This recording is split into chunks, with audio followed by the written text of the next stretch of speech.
Big Boss Malayalam season 7-ൽ jail nomination നടക്കുകയാണ്. Jail നോമിനേഷനിൽ നൂറ നോമിനേറ്റ് ചെയ്തത് ഒന്ന് അനിമോളെയാണ്. കാരണം അനിമോളുടെ പ്രവൃത്തി ശരിയല്ല. കിച്ചണിൽ നിന്നൊന്നും എടുപ്പിക്കില്ല. എന്നിട്ട് തന്നെ എടുത്ത് കഴിക്കും. പിന്നെ ഈ പിണങ്ങി നടക്കുന്നത്, എന്തെങ്കിലും ചോദിച്ചാൽ സംസാരിക്കാത്തത്, അതിനെക്കുറിച്ചൊക്കെയാണ് പറഞ്ഞത്. പിന്നെ ഷാനവാസിനെയാണ് രണ്ടാമത് നോമിനേറ്റ് ചെയ്തത്.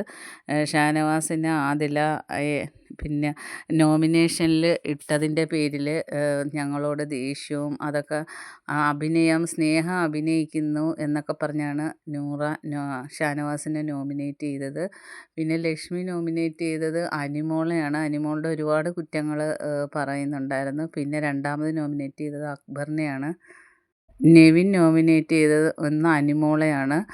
അനിമോളുടെ ഓരോ കിച്ചണിലെ പ്രവർത്തികൾ തന്നെ, ഫുഡ് കൊടുക്കാത്തതിനെക്കുറിച്ചും വഴക്കിടുന്നതിനെക്കുറിച്ചും. രണ്ടാമത് സാബുമോനെയാണ് നോമിനേറ്റ് ചെയ്തത്. സാബുമോൻ ആക്റ്റീവ് അല്ല എന്ന് പറഞ്ഞാണ് നോമിനേറ്റ് ചെയ്തത്. സാബുമോൻ നോമിനേറ്റ് ചെയ്തത്, ഫസ്റ്റ് നോമിനേറ്റ് ചെയ്തത് അനീഷിനെയാണ്. രണ്ടാമത് നോമിനേറ്റ് ചെയ്തത് അനിമോളെയാണ്. ആര്യൻ നോമിനേറ്റ് ചെയ്തത് അനീഷിനെയാണ്. അതുപോലെ അനിമോൾ നോമിനേറ്റ് ചെയ്തത് അനീഷിനെയാണ് ജയിൽ നോമിനേഷനിലേക്ക്. ഷാനവാസ് നോമിനേറ്റ് ചെയ്തത് ആര്യനെയാണ്. അതുപോലെ അനീഷും ആര്യനെയാണ് നോമിനേറ്റ് ചെയ്തത്.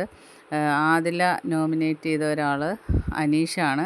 ഇപ്പോൾ ഏറ്റവും കൂടുതൽ നോമിനേഷൻ ലിസ്റ്റിൽ വന്നിരിക്കുന്നത് അനീഷാണ്. ബാക്കി അപ്ഡേറ്റുമായിട്ട് വീണ്ടും കാണാം. എൻ്റെ ചാനലൊന്ന് സബ്സ്ക്രൈബ് ചെയ്യണം.